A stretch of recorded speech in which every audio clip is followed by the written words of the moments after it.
9 wali di Tanah Jawa sebelum masa Wali Songo.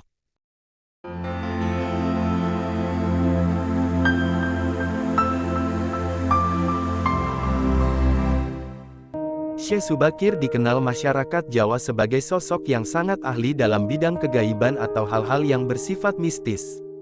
Dirinya sengaja diutus oleh Sultan Mehmed pertama dari Istanbul, Turki karena suatu sebab bahwa Tanah Jawa merupakan tanah yang dipenuhi dengan hal-hal mistis.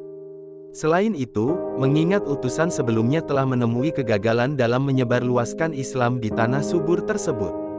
Nama lengkap Syekh Subakir adalah Syekh Tambu Ali bin Syekh Al-Bakir, dan orang Jawa akrab memanggilnya dengan sebutan Syekh Subakir.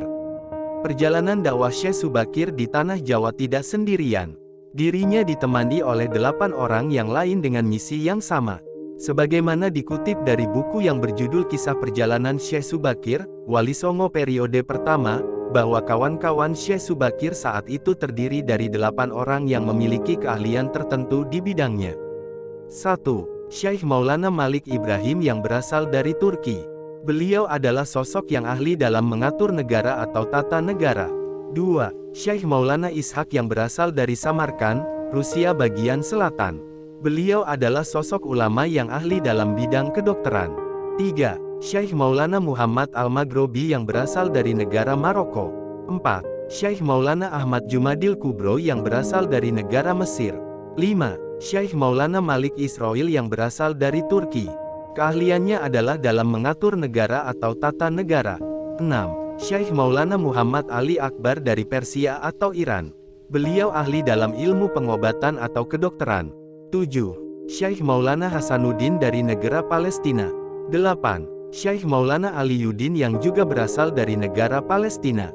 9. Terakhir adalah Syekh Subakir atau Syekh Tambu Ali bin Syekh Al-Bakir yang terkenal ahli dalam ilmu ruqyah. Keberadaan Syekh Subakir di daerah Jawa dikenal sebagai sosok yang telah menumbali titik-titik angker yang berada di daerah Jawa. Tanah Jawa sejak dahulu memang sudah dikenal angker dan dihuni oleh banyak kerajaan-kerajaan jin. Sedangkan orang Jawa sendiri ada yang mengatakan mereka menganut sebuah kepercayaan Jawa kuno yang dipimpin oleh sosok yang disebut Sabdo Palon. Inilah yang penyebabkan utusan dakwah Islam dari luar menemui kegagalan pertama kali sebelum diutusnya Syekh Subakir.